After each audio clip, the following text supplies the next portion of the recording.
Yes, Father. I've been thinking a great deal, and I've decided on my last request. Yes, what is it, my son? I want to see Mr. Holmes. Who? Mr. Sherlock Holmes, the detective. If there's any chance to prove my innocence, he's the one who can do it. You've got to bring him to me, Father. Very well, Edward. If the man can be found, I'll have him brought here. Mr. Sherlock Holmes.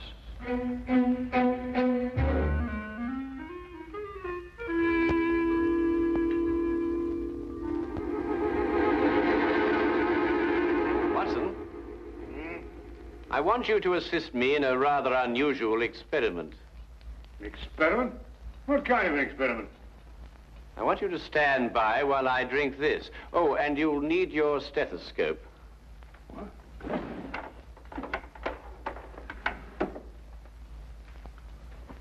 I say, Holmes, is it lethal?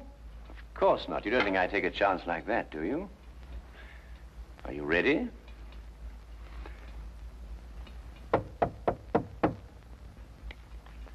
Oh, thank goodness, whoever you are. Oh, dear.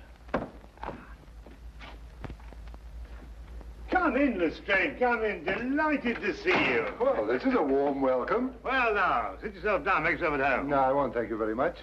Tell me, social call? No, not exactly. Oh, what's the trouble, Lestrade? Do you remember the Phyllis Brighton murder? Oh, yes, of course. Brighton. She was stabbed, wasn't she? That's right, by her husband, Edward Brighton. About an hour ago, he made known his last request. Rather an unusual one. Oh, what was it? You. Me? Why? Well, no explanation. Simply wanted to see Sherlock Holmes. And you know, Holmes, wherever it's humanly possible, we try to fulfill these last requests of condemned men.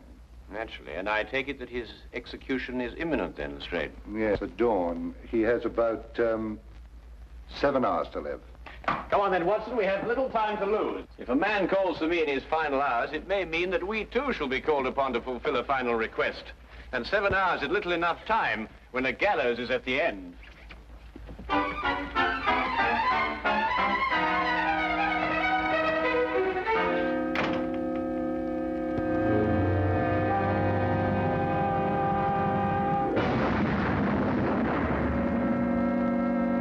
Suddenly it came to me, Mr. Holmes. I was lying here on my cot, and suddenly I remembered something that happened the night of the murder. It had entirely escaped my memory until now. What was that recollection, Mr. Brighton? I'm afraid it won't make sense to you until you understand some of the other facts in the case. Oh, yes, of course. Well, please go on. It was a Sunday afternoon, last April, when I first met Phyllis. We hit it off together immediately, and 3 weeks later we were married. She was very beautiful, Mr. Holmes. Blonde hair, perfect nose, delicate little mouth. And her background? Her family?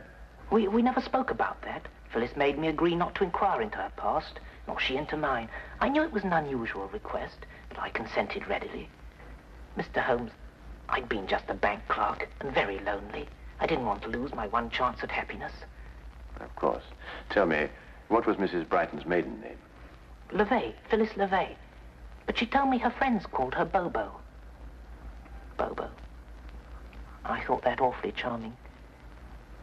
Mr. Holmes, I wouldn't kill her. I bought her a little home in Benedict Lane. I insured my life for £2,000 so that she'd be well protected in case I should die. I gave her everything she wanted. Every moment counts, Mr. Brighton. Now, you must tell me what happened the night of your wife's death. Oh, yes. That night we had our first argument.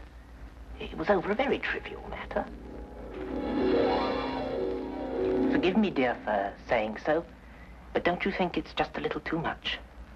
What's a little too much? You know, As a matter of fact, I think it's too little. Now, really, Phyllis, it doesn't improve your appearance. It makes you look, Cheap? I didn't say that. I merely said... You're afraid I'm going to shock the Kimballs, and I simply won't go. You know very well the Kimballs are expecting us. There's no need to carry on like this. I'm not carrying on, Edward. You're the one. I think I'd better take a breath of air before I say something unkind. Suit yourself. You're really a sweetie, Edward. But sometimes you're just so stuffy.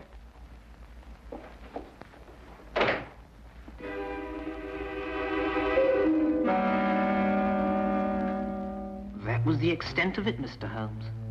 It was just a mild little row. But at the trial, the neighbors testified we had a violent argument that night. To this moment, I can't understand why they should say such a thing. After you left your wife, what did you do? I merely walked. I don't know exactly where. I just walked. After a while, I began to think of some way to apologize to Phyllis. I didn't want to make her unhappy, even over the smallest thing. I must have traveled a good long distance when suddenly I began to feel ill. Ill? Yes, I'd contracted malaria as a young man in South Africa. I knew I was in for another one of my seizures. Dr. Watson, you know what malaria does to a man? Oh, yes, indeed. High fever, sweats, chills, and sudden fainting spells. That's it. With the first chills, I instinctively turned back towards the house. I had medicine there that would lessen the effect of the attack. I wasn't aware of the street or anything around me. Each step I took became a struggle.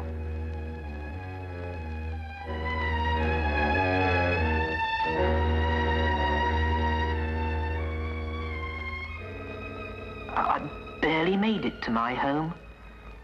I stumbled onto the front steps, and there it was, on the ground.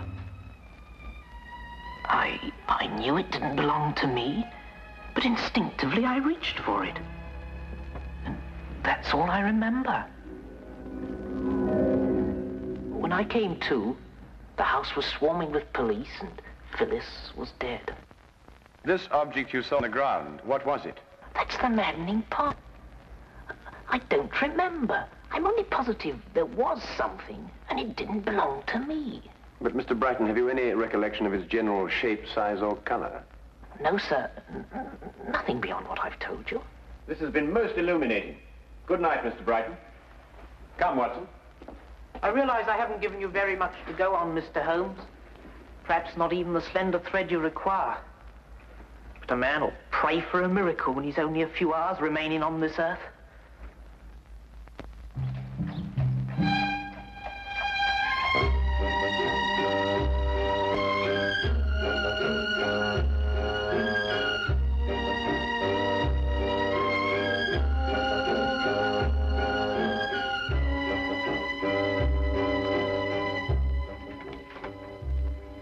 Ah, Holmes, come in. What did Brighton want? Lestrade, may I see the items that you took from Edward Brighton's pockets when he was arrested? Hmm? No, I said, may I see? Oh, very well. Wilkins, bring over Brighton's effects, will you? Well, I don't want to seem pessimistic, Holmes, but you think this poor chap's got a chance? No, I'm afraid all the evidence proved conclusively that he had a violent quarrel with his wife, then murdered her in a fit of rage. These mild-mannered clerks are always the ones. Oh, thank you, Wilkins. There you are, Holmes. There's nothing unusual in there. Keys, handkerchief, wallet, and so forth. Yes, just as Lestrade says, nothing there but common to garden personal effects, Holmes. Well, I, for one, wonder where we go from here. We go to 14 Hanover Place, Watson. Beg your pardon? What are we going there for? That's the address of the tobacconist who prepared this mixture. Yes, I can see that's the address, but I still don't understand. Quite obvious, Watson. Brighton in his cell was smoking the inexpensive, ordinary sea shanty brand of tobacco. Well, that's a specially prepared blend, only made for the well-to-do connoisseur. You'll note the burley base, a touch of latakia, and a certain amount of yenijay leaf. Extraordinary olfactory perception, Holmes. But what has the man's smoking habits to do with the case? Perhaps everything, Lestrade. It's my guess that Phyllis Brighton had a visitor that evening, while Edward Brighton was roaming the streets. And this is the something that he picked up on his return. The something that he couldn't recall. Come, Watson. The scent of this tobacco may very well lead us to the real murderer. And we have little time to lose. Good night, Inspector.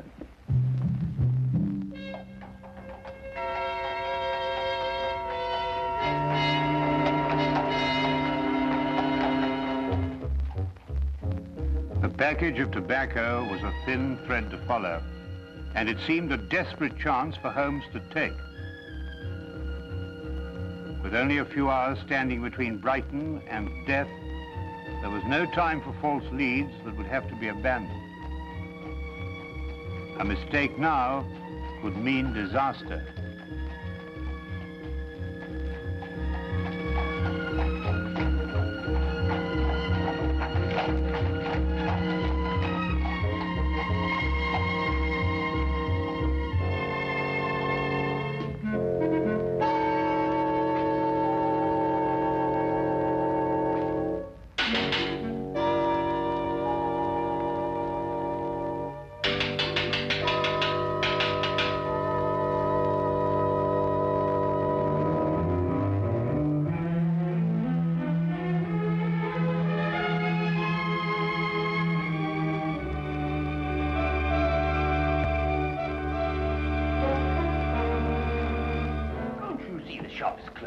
Come back tomorrow.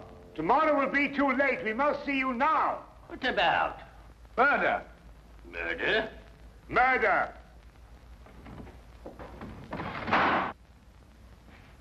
Oh, well, I could do with a good cigar. I don't believe we'll have time for that, Watson. You choose a cigar like another man chooses a wife. Oh, I say, really, Holmes.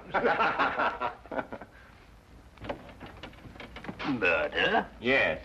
My name is Sherlock Holmes. This is Dr. Watson. May we come in, please? Oh, it's Mr. Holmes. Indeed, do come in. Come in. Thank you. My shop is at your disposal. Mr. Carruthers, a man's life is at stake. The information you may give us may very well save him from the gallows. I'd like to have a look at your client's ledger with the names and addresses of all those who smoke this blend of tobacco. Why, certainly, Mr. Holmes. It's my own special mixture, you know. Not many of my clients have the discernment or the cash to smoke it. I hope this will be some help to you. But I say, Holmes, there's at least 50 names on that list. It'll take days to check through all of them, and time's getting desperately short. Aha. Mr. Langsley Pryon, 8 Groveley Square. Langsley Pryon? Who's he? I haven't the slightest idea, but we must get to him immediately, Watson. But now, why Langsley Pryon amongst all those names? Because 8 Groveley Square is in the dock section of the city, and all the other addresses in the ledger were in the more fashionable neighborhoods. Doesn't that strike you as unusual? Yes, it does, now you come to mention it. Whereas you may recall, Watson, that the late Mrs. Brighton didn't wish to reveal her background. I think we may therefore assume that it was of a somewhat questionable nature. Yes, true. And 8 Groveley Square is in a questionable neighborhood. Well, these are slight leads, I grant you, Watson. But we haven't the leisure at our disposal for more thorough investigation. Our one critical factor now is time. Thank you very much, Mr. Carruthers, for your assistance, and good night. Good night.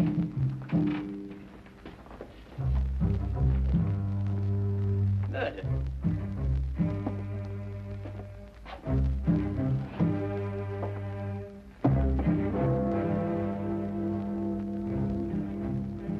$10. 6 more hours. Inspector Lestrade, do you really think Mr. Holmes will discover anything? If there's anything to be discovered, he's the man to do it. I wonder where he is now. It seems impossible. All I could give him were a few hours of vague memory.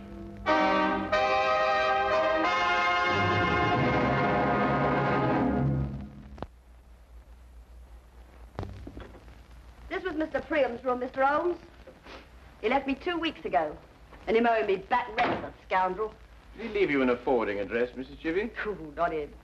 He just left a note saying he was gone and got a job, that's all. Tell me, Mrs. Chivy, what sort of a man was he? I mean, what did he look like? Well, he was tall and kind of handsome, you might say. Then again, you might not. What do you want him for? He's not in some kind of trouble, is he? Not necessarily. You're not here to give him the £2,000. £2,000? He was always talking about how he was going to get his hands on £2,000. And him owing me rent. Thank you very much, Mrs. Chivy. You've been most kind. Yeah, but when you see him, you tell him I sent my money. From now on, all rent in advance. Well, Watson, that's one more link in a strange chain of events. Tell me, what's the time now? Must be after 10. Ah, then we just have time to get to the theater. The theater? Yes, we don't want to miss the last act. Now, look here, Holmes, you can't do a thing like that. I mean, the theater at a time like this.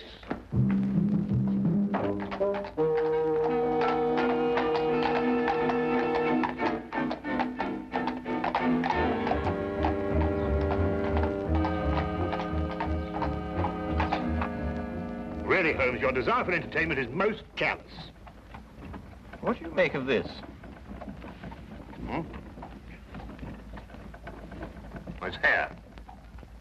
And just the same, I can't see how you can go on sitting there reading the paper with apparent indifference to the matter in hand. It's not ordinary hair, Watson.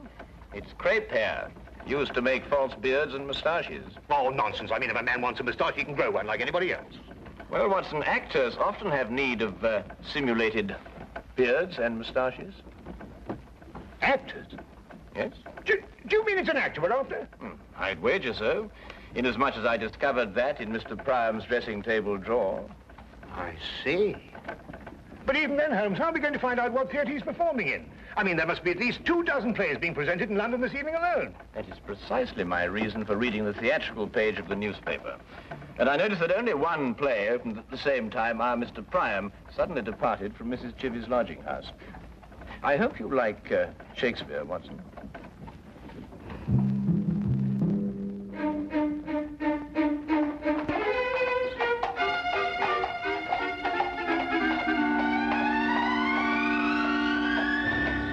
Nobody goes backstage. Those are my orders. But my good man. If you're from the costumes company, you can't touch a thing till after the show. Mr. Pettifoot says he'll be able to pay by the end of the week. I am not here for the costumes. I'm here on a very much more important matter, one in which every moment counts. Mr. Pettifoot says? See here. This gentleman here is, was Sherlock Holmes. Sherlock Holmes, the detective? Yes. Checkmate.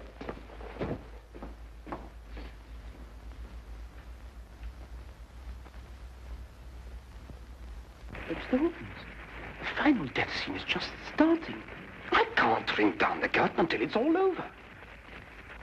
And how do you know that Mr. Priam is the man that you are looking for? No, I'm very sorry. You'll just have to wait until the end of the play. The show must go on. My dear sir, a man's life is at stake. With all due respect to the bard, I may be forced to tread the boards myself. Holmes?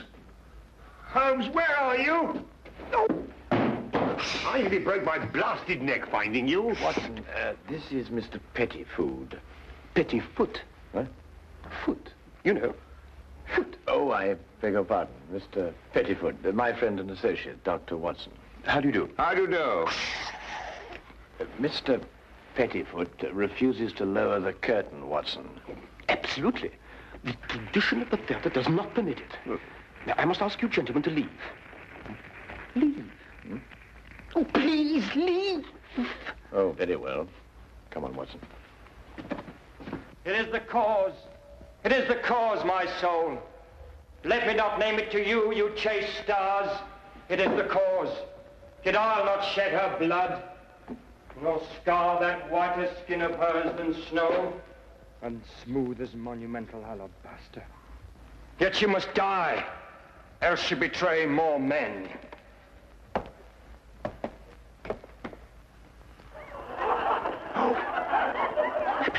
Put out the light, and then put out the light.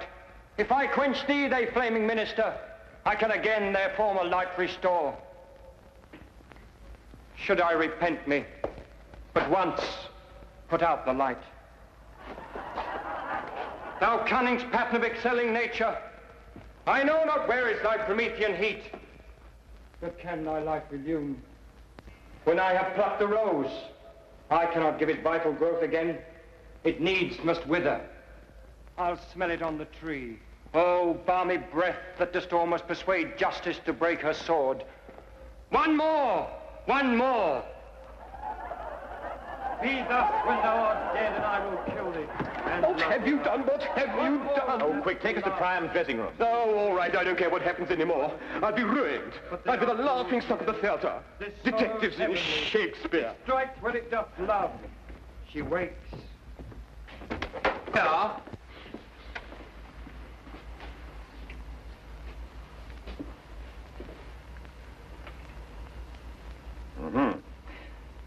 Well, the final thread is woven, Watson.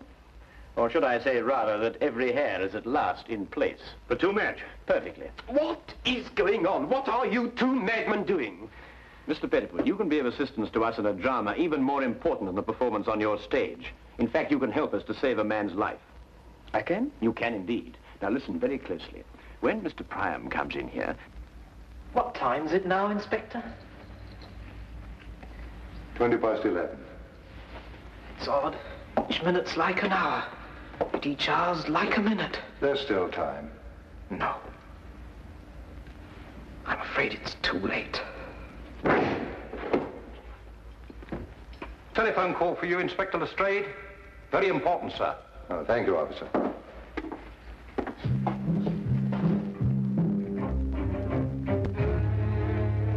I say, Holmes, he'll be here in a minute. You want me to hide behind the door and jump him as he comes in? No, you needn't do that, Watson. Just sit there and do nothing, whatever happens. Right. He's coming.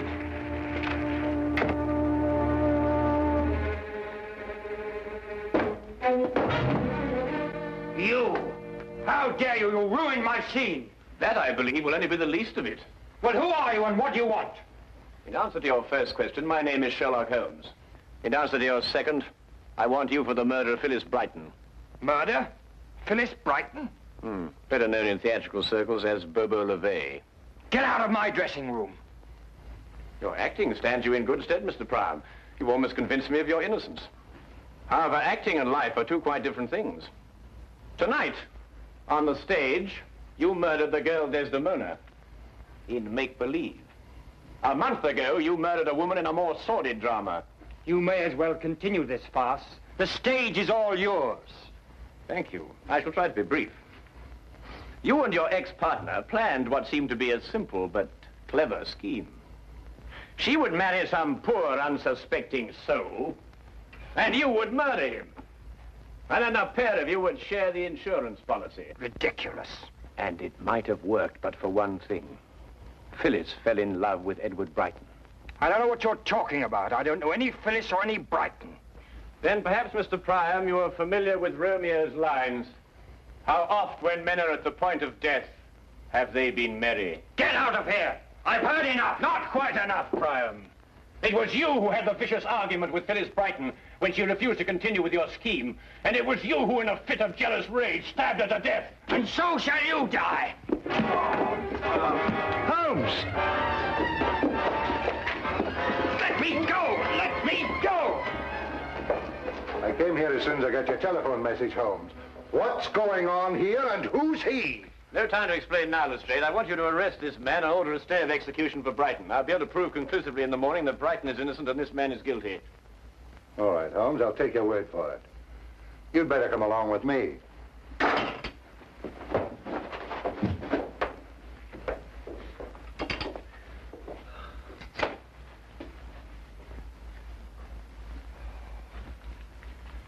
Oh, I must admit, Holmes, I've been far too shaken to think clearly, but just the same, I can't believe it. I mean, with my very eyes, I saw him stab you with that dagger. Holmes, what on earth? Watson, if actors were allowed to use real weapons on the stage, the mortality rate would be something fantastic. Observe how the blade disappears into the handle.